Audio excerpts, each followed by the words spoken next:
if you want to know how your life is going, look at the story of your life. Graeme Ford is a therapist, educator, and founder of Men Aligned, an initiative guiding men through emotional healing. My nervous system is going to choose a familiar hell over an unfamiliar heaven every single time. And If you're very good at holding space, you also carry a massive sword on your back because you've had to do your own work. that's where some real transformation and conscious awareness to coming back to choice. With a background in counseling and a deep respect for relational work, Graeme brings presence, compassion, and structure to the often messy, vital work of healing. Identify all the characters in your story. Okay, I got my buddies, I got my friends, I got my coworkers, and if any of those don't align with the story that you're going to, those characters are no longer in your story. This episode reveals what real transformation can look like when men are given the space to feel, process, and reconnect. Super G, my man. So good to be here with you, brother. I remember when we first connected, and crazy to think about it, it's been over 3 years. Mm-hmm. And down at the Sacred Sons leadership event, you were bringing in the heat, bringing in this crazy rope game right out of the gate. I needed to cross this rope. It was like chest high. I love it. Yeah, bro. What is men's work to you, man? What is men's work? Stu, I'm honored and incredibly grateful to be here. So thanks for having me here, brother. Yeah, jumping over ropes. It's part of men's work. I remember that 3 years ago as well. What is men's work to me? It's a wonderful question. At the core of it, it's supporting men to travel from this kind of like cognitive state back into their hearts, or from their hearts, conversely, back into the cognitive state. It's supporting men to tap in with their whole being, whatever that means to them. And man, it's play. It's remembering to fucking play, dude. Like, how much fun did we have jumping over a rope? It was ridiculous, right? Mildly dangerous, perhaps, but always safe. So it's like, it's play, it's depth. It's being able to access the parts that maybe men don't always say. I know for myself, my modicum for a large part of my life was I'm good, I'm fine. It's all good, which is a phrase I absolutely hate, because if we look out in the world, we will recognize that is the antithesis of what's going on. Play, depth. And I think the other part too, man, and this gets lost a lot, is like adventure. What I mean by that is like, yeah, rock climbing's cool. Going for a hike with bros is cool, and pushing ourselves. Iron sharpens iron, man sharpens man. But the other piece is like the adventure into what life could be. How is life like when I can feel with my heart as opposed to just think with my head? This flower's dying as opposed to, ooh, what's happening in my heart when I see this flower? Actually, two different things. One's driven by generalization and projection, and the other one is driven by presence. So how do you want to be? That's fascinating. Speak more to that last piece, about this, because I think some people listening,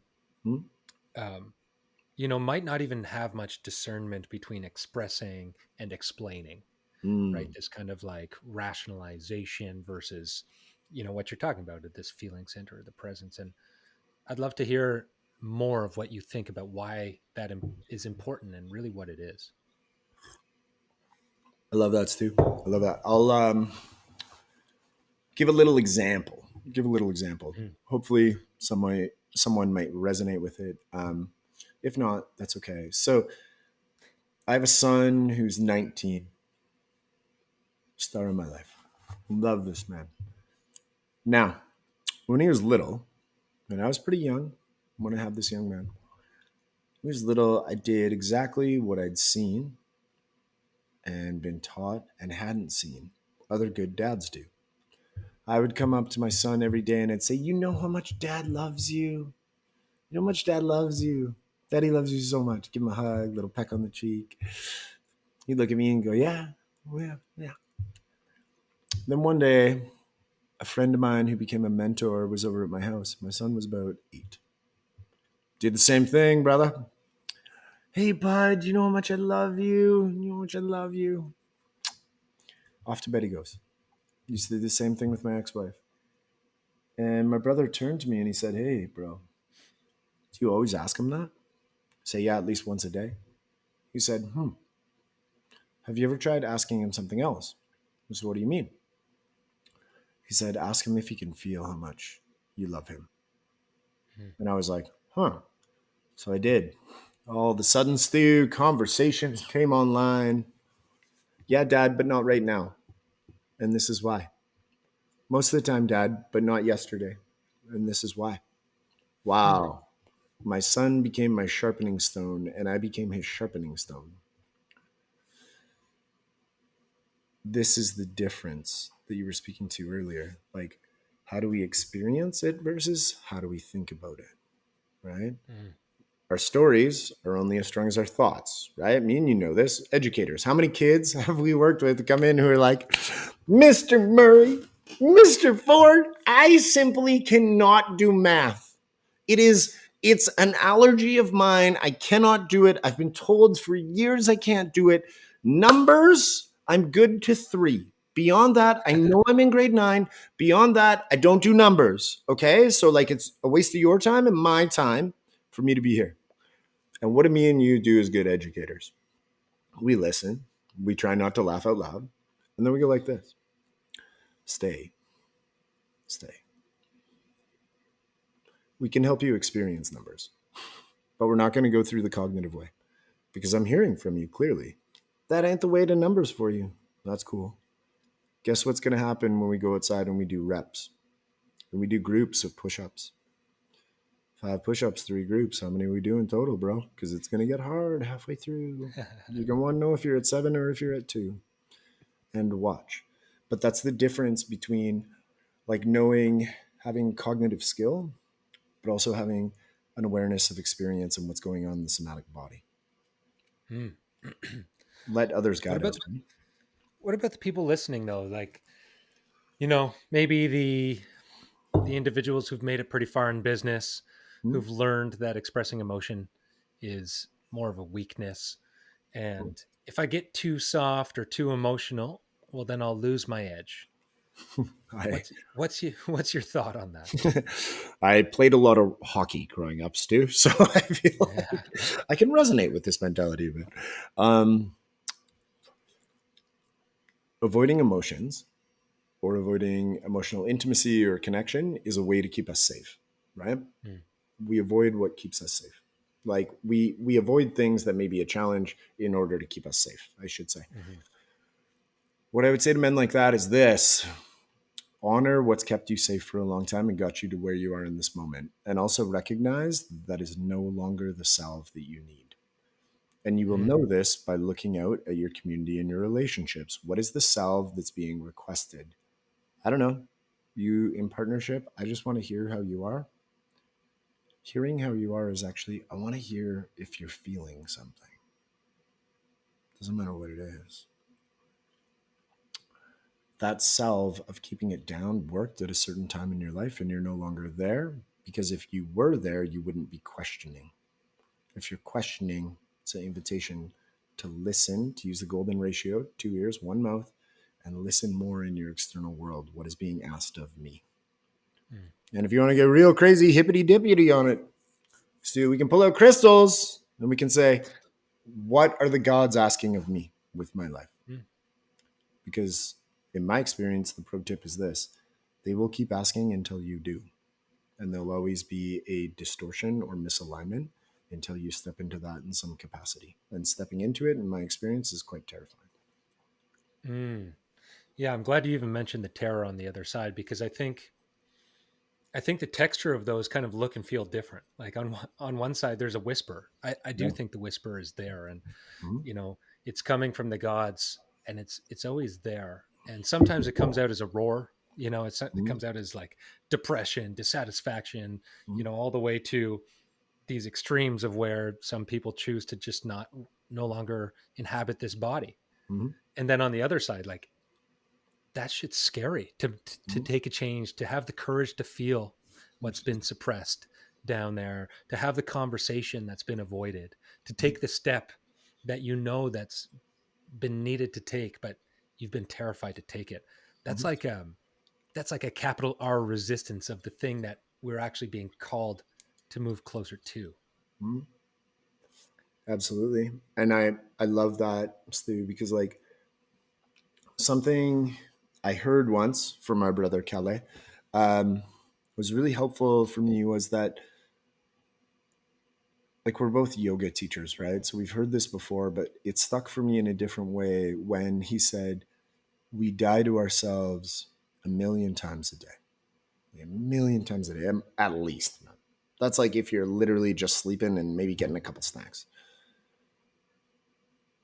So why are we holding to these old stories so tightly? Because you're not the man you were when this conversation started. You've acquired new information, new projections, new understandings, and you're going to take those moving forward. And you're not going to be the man that you are at the end of the call right now because we're things are still unfolding. So it's like, can I have a gentleness to myself to let those go? Because you know what? I did a men's event these last few days, and we had a brother who needed to go to the cave, metaphorical cave. The cave was where the bad things lived, whatever they were, and and he knew he needed to go to the cave. Like he was very clear about it. He was like, "Yo, there's a crazy old cave over there, and I gotta go there, but there's no fucking way I'm going there." And I was like, "You decide, right?" What he ended up doing is myself. He took me and about six bros with him, and we walked to a metaphorical cave. And we all got our flashlights. We didn't get close to the cave, let me tell you that. But we all got our flashlights and we shone a little bit of light, which in this kind of metaphor was just trees. I'll tell you what happened. We came back from the cave. The man felt safe. Yada, yada, yada. Evening goes on. In the morning, I see this man just before sunrise, and he's about 3 inches taller. And I said to him, "What's going on?" And he said, "Man, we went to that cave." I said, "Yeah." He said, "Bro, that cave's still there." I said, "Yeah." He said, "But I'm not afraid to walk by it." Hmm. So this is a piece. We don't have to go into the cave. We don't have to go into the deep trauma.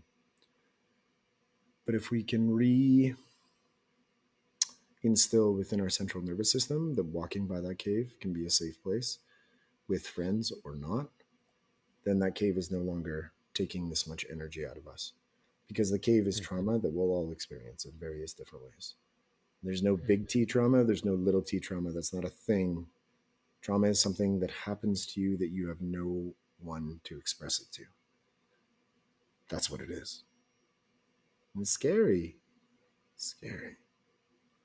And why Mm-hmm. don't you express it to people is actually the indication of where the trauma started.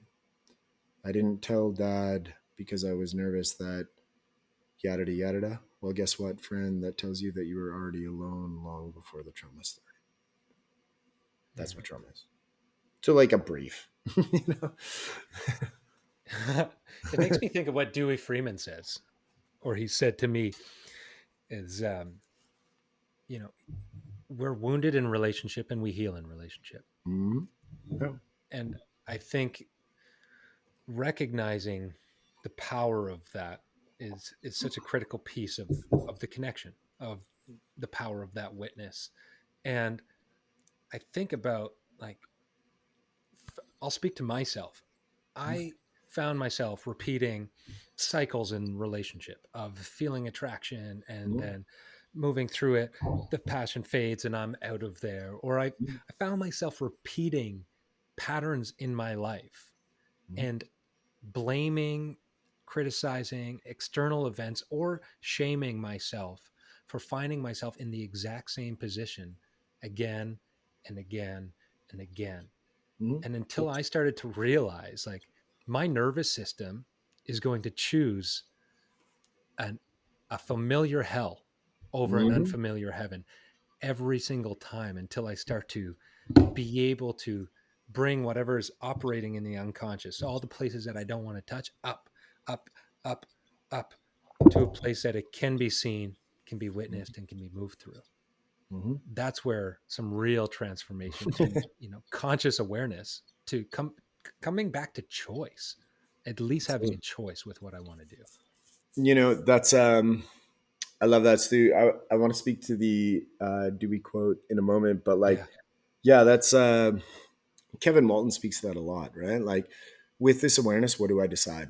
And essentially, if we're not dealing with whatever these conscious or subconscious issues are in our lives, they will keep showing up.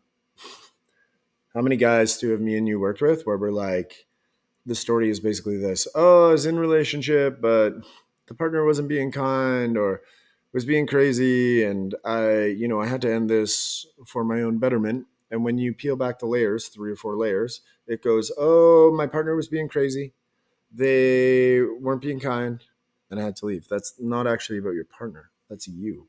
That's you. So the other piece of that quote is like, we're only ever wounded in relationship, or we're only ever healed in relationship. Yes, yes, Huey. And the other piece, and I think this is imperative to that quote, is we're only ever born in relationship. And what he's not talking about in that, he's referencing, but not talking about the human interaction of being born. Mm. He's talking about the relational aspect of being born.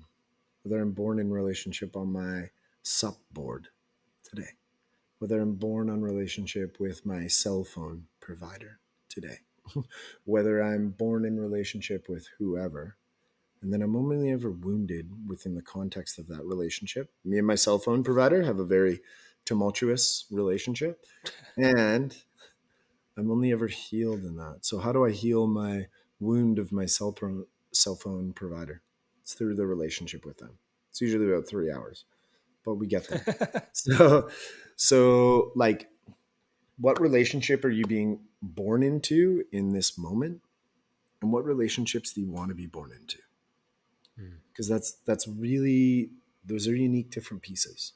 Do I want to Mm. be born into a relationship of going in the gym? I'll be wounded in it, I promise you this. That's synonymous across relationships. But what do I want to be born into? Mm. Mm. I Someone love once that told me, perspective. they said, if you want to know how your life is going, look at the story of your life. So I like wrote it down. I looked at it. I was like, nah, I like this. And then I asked them, I said, how do I change it? And they said, identify all the characters in your story. Okay, I got my buddies, I got my friends, I got my coworkers, and if any of those don't align with the story that you're going to, those characters are no longer in your story. Mm. Oof. Hard, grieving, and so true. We are who we surround ourselves with, right? Mm. What we feed ourselves with. Mm. So, yeah. That is the soul food, man. It's truly part of the human diet is the people we're around, the environment that shapes us.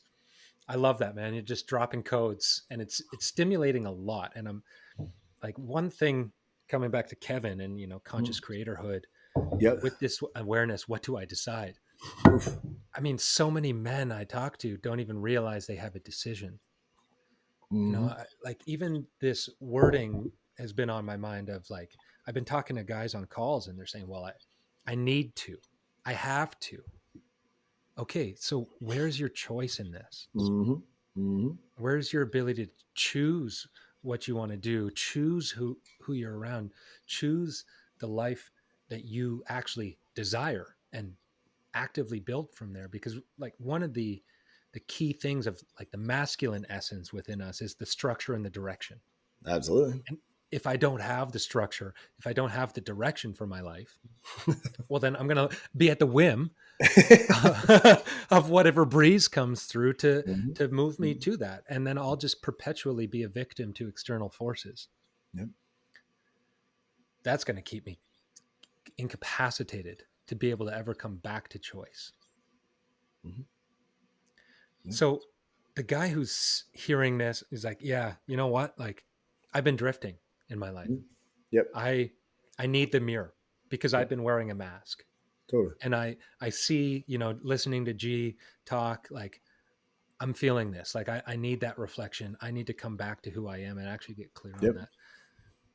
We were talking earlier about holding space, and I think holding space is this critical aspect because we all get that squirmy little voice in our head.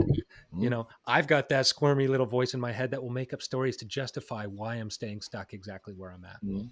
Yep. And when I start to v- share that with you or with another man and be called in, like that's really this mirror that allows me to see the mask in a different way. And I think that's a big piece of holding space. But from your perspective, like, let's start at this. What is holding space from your perspective? Ooh, love that. Thanks, bro. What is holding space? Holding space is being present and clear enough that you get the honor of being a conduit between someone's internal and external monologue and the great all, the big, the big mama. You can just hold. You can hold, right? The notion of holding space is actually insane. I'm here. Look, I'm holding space, dude. I can't do it, right? So at the core of it is presence. Um, I think people who are incredible at holding space recognize this. I'm not here to walk beside you. I'm here to walk about half a step behind you. Half a step. Like you can still see me. Hey, bro. Hey, bro. But I'm not walking right beside you because you're actually leading the way. And if I'm excellent at holding space, I'm providing you reflections when you're taking a left or a right. Hey, bro, curious? Why are you turning left here? What's the call? Without judgment. And I'm also, because I'm a half a step behind, I'm going into the places and spaces you need to go into, but I'm not leading you there. You're leading me there. And know this: if you're very good at holding space, you also carry a massive sword on your back because you've had to do your own work. Mm, And I'm acutely aware of when, and this is for anyone who's good at holding space, when and where to use the sword. Because at the end of the day, if I'm holding space for you, one thing is guaranteed. So much is unguaranteed, but one thing is guaranteed: you're going to be safe mm, because I'm a half step away from you. And most of the time, I'd like to just go for a walk. But I have to use my discernment and I have to use my skill because it's a little too much. That's why I'm walking half a step behind you. So that's holding space in a good way, in my opinion. Leading with mm, curiosity, having my bro or my lady or whoever walking. I'm right here. I played hockey. I'm not a brawler. But if I can see what's coming and it's coming for someone, I can brawl in different ways. mm, Use my statements, redirect, reframe. Because, yeah, the ball of gunk is saying the shit. mm. I love that, man. I love how you portrayed that. And I think it's, coming back to that safety piece is Mhm. so big because, you're digging up some of these older, likely unprocessed experiences. So reactivating the nervous system to Mhm. that place and being able to actually create an internal sense of safety within that stimulated fear response, like that vagal nerve, Mhm. and to be able to create the sense of safety there so that they can be with it. The cave, right? And I mean, that's a big. I don't know if weight is the word to carry, but that's a big responsibility to hold Mhm. somebody in that. And I think we It's can't insane. have this conversation of holding space without talking about the ethics of space holding. Let's go. Bring it. I love it, Stu, and um, I'll say this. So, Maniline, we have my men's work organization. We have a beautiful logo. It's a circle, and it kind of looks like a Schumann resonance. It's actually a vibration. Mm, It's been our logo forever. I love it because for me, it represents. the community connection of all of our individual resonances at different times in our lives, right? We die. So a brother who came to our group about 2 years ago said, "Hey man, I really like making logos. Can I like do a little shifting?" I was like, "Absolutely." What did he come up with? A heart. I'll send you some of these to. I'll send these to your listener. A heart cut and open, cut right and open that says "open heart surgery." And I was like, "Whoa, damn!" I was like, "That's cool, right? Where'd you get that idea?" And he said, "Well, that's what we do." And I agree with him. When we ask about ethics around like men's work, deep inner work, holding space, ceremony, prayer, ritual, I would put it back on the person asking and I'd say this: what kind of ethics do you want the person to hold if your parents ever need an open heart surgery? Because they should be no more and no less than the ethics that we hold when we're doing metaphorical open heart surgery. This is no joke. It's no joke. 99.9% of the times, it can be great. When it's not great, it can be a serious thing. So, ethics for me come down to the foundation, which I found in professional fields as well, which is this: education. So, where have you learned? Hours. How much have you learned? Reps, mentorship, and experience. It's a five-fingered dragon. It's not a dragon. I think if people aren't operating in that way, because you're not gambling on low stakes, there could be some serious consequences there, right? Whether that's plant medicine, whether it's, hey, we're going to do some inner child work. Oh, sorry, Stu, you're left as a 9-year-old. Like, I hope you're cool. No problem. Well, I get a call from Stu. Yeah, I was out skating at the rink and somebody took a shot at me and I just took him down. Now I'm facing guilt, shame, feel terrible. Well, it's not actually adults do. It's 9-year-olds do. Well, why is he online? Because he was left online. So, um, ethics are such like a tricky subject to get into without judgments, because it's not about judgments. What it's about is having like a standardized, for lack of a better term, like set of criteria to be like, yeah, I feel good with this because here's the reality. Stu, you got any brothers or sisters? I can't remember. I've got one sister. Yep. Yeah, older, younger? Younger. Younger, cool. So we've both hung out at large men's work organizations run by different groups. So, Stu, if your younger sister were to step into a circle at one of those, and there could be any facilitator, would you look at all the facilitators and say, yes, I feel good about this? No. No, you would not. It's your fastest response on the whole thing. Would you perhaps have a handful, maybe one or two, or maybe none, that you would go, yeah, 100%. yeah, cool. So that's the answer to ethics. When everyone's been trained, experienced, has the reps, all these things, there will never be a question like that to any participant that answers with no. All participants will say, yes, I'm open. Up until that point, then that's the reflection of a challenge with ethics because it's not meeting the client's needs, right? And it's okay, man. I went to school for 1,000 years. Trust me, like I don't learn things the first year. Trust me. But you need to have, that would be my ideal. After an opening ceremony, I could walk around to everybody at an event and say, hey, do you trust to be processed, if it's your choice, by anyone here? And they say, fuck yeah. And that's not the case. Mm. So I'm hearing very clear, informed consent being a huge part of this. Yes, but I would also say this too. How do you, how does someone consent in an informed manner into working with a subconscious or slightly conscious part of themselves that they're not aware of? right? Like Right. where does that line of consent come in? Because like I don't know if I can consent to that, right? Like I don't know if I could consent to um, hypnosis, for example, or if I could consent while under hypnosis, right? You hear Mm. these stories, people are smoking their whole lives, they get hypnosis.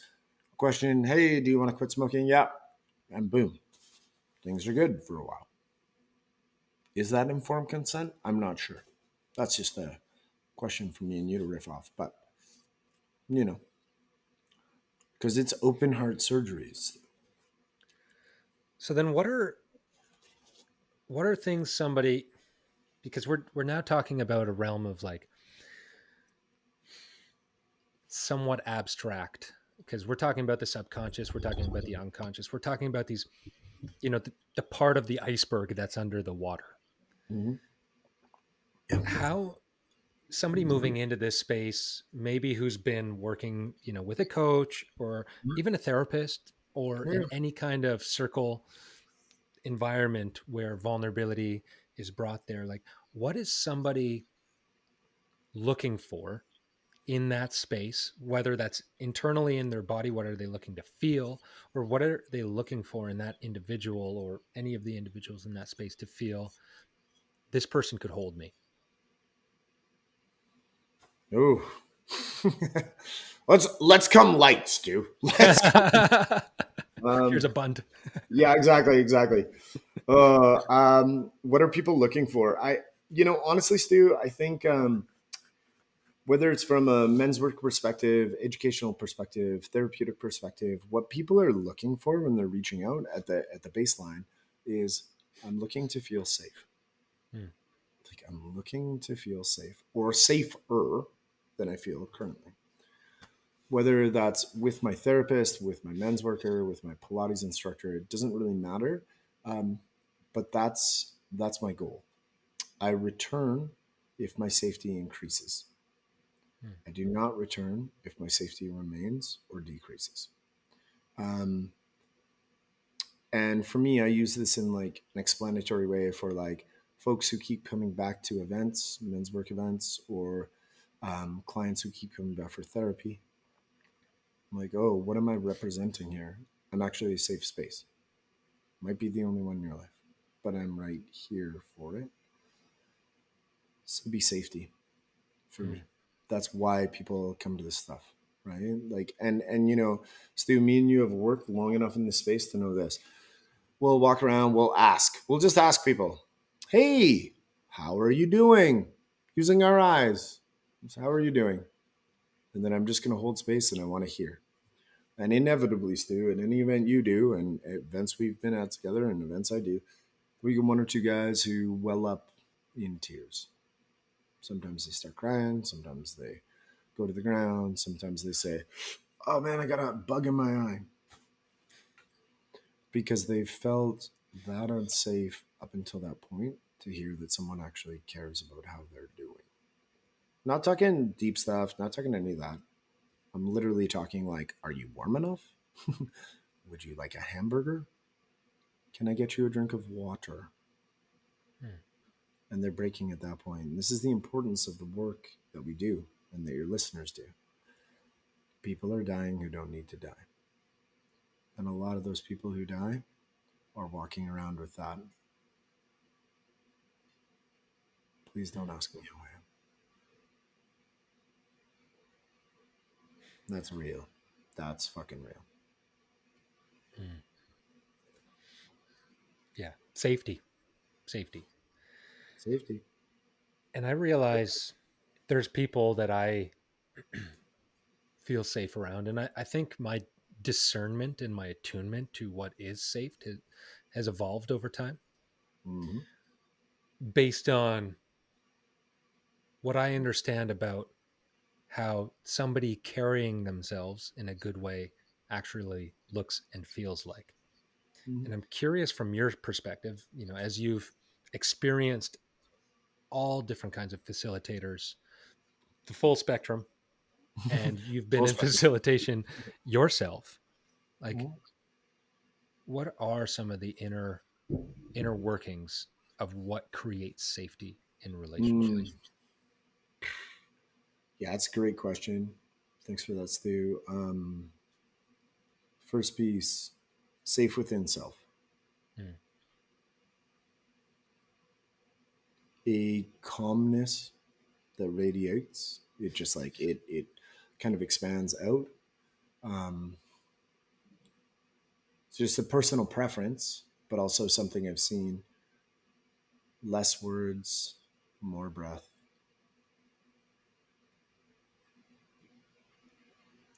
The perfectly, precisely placed curiosity at the right time. A willingness and zero expectation on how things need to unfold.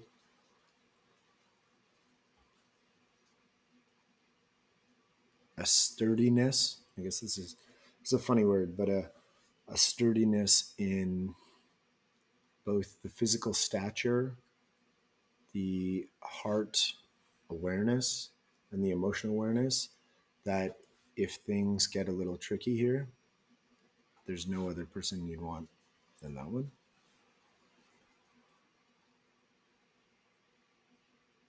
And lastly, I'd say music is really important, some sort of rhythm, but a gentleness, a Mm. gentleness, like that kind of fierce gentleness. I got it, and you're good. You're good. Mm. And if you're not good, I got it, kind of thing. It's like almost a phrase like that, you know? Mm. Those are, doesn't matter if they're old or young or tall or small or fancy beaded or not, doesn't matter. But those people you can, in my experience, I can feel. Mm. And I those are the feel that. people, yeah. And Stu, like those are the people, your younger sister, I have a feeling you'd be like, yeah, we're good. I'm gonna be right over here having a taco with G, like, but like, yeah, so they just hold it. Mm. They know. Mm. Yeah, man. I mean, that talk about words that soothe the nervous system. I've got you. I've got you. Phew. Yeah, brother. I feel that a lot. And, as far as a man to hold space, you are one of those guys that are on my list of a man that I would turn to with full confidence, full faith, full trust in the way that I've seen you, felt you, observe your leadership. You are that. And you are showing up authentically as Super G. And on that note, like with your heart-led wisdom and the way that you show up, because I can feel it. I feel it in the things that I watch you do, in all the conversations we have. Like, my bullshit meter is high, and I don't feel that with you. And I'd love for you to just, like, as we come into a close here and wrap this, like, why do you care? Why do you care so much about this work that you Mm. do? I feel your passion. I feel your love. Why do you care?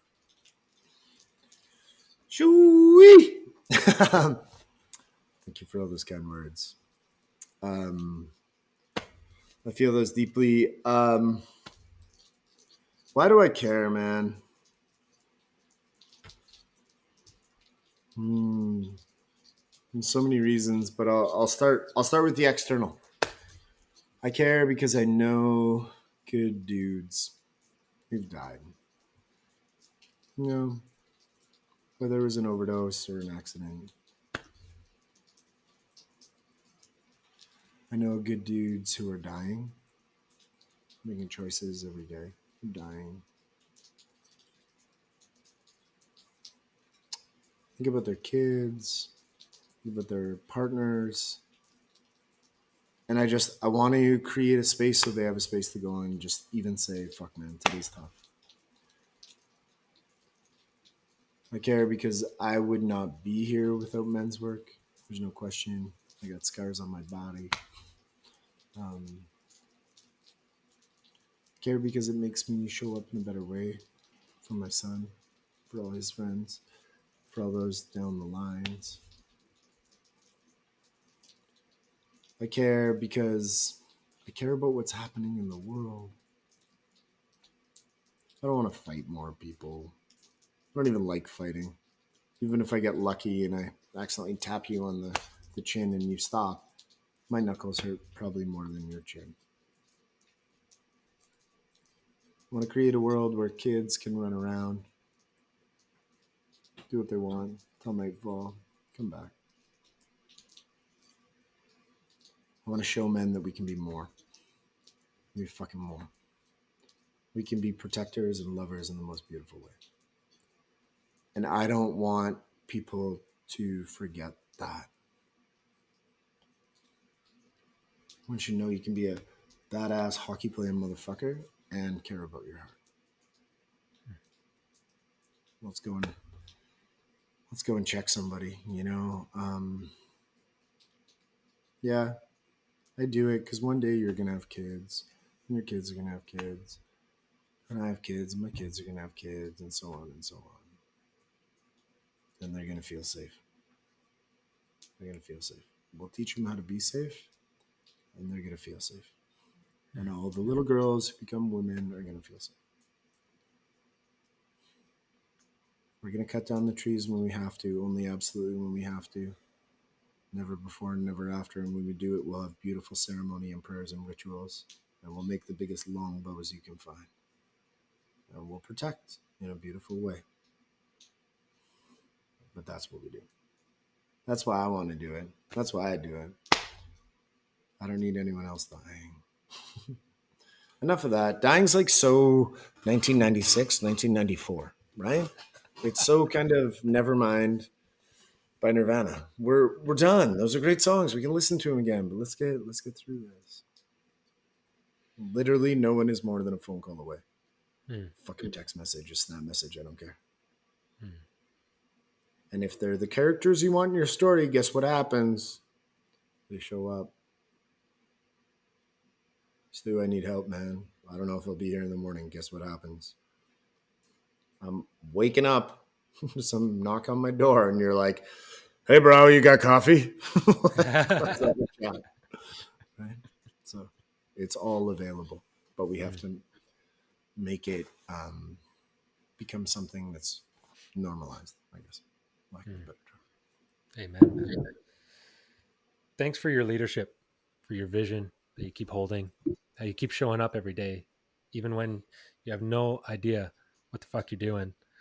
Just like making the next steps because you're doing it for the right reasons, bro. And I feel it. I see it. You're an inspiration to me and to many others. And thanks for holding it down in the great white north and beyond, bro.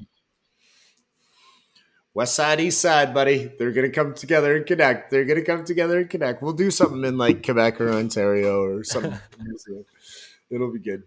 Or on a boat in the ocean or something. Who knows? Exactly. We can do it however you want. I love you, brother. I love you too. Thank you so much, Stu. Thank you to your community. And yeah, man, if anyone's interested on the West Coast, manalign.ca, Manalign on Instagram. Otherwise, GraemeFordCounseling.com, Graeme Ford Counseling on Instagram. It's who I am and what I do. And yeah, I'm just super honored to be here. So yeah, the honor's mine, man. We're going to make sure that's all linked in the description so people can get in touch with Super G and all the magic he brings. Let's go. Okay, bro. Thank you so much. Thank you.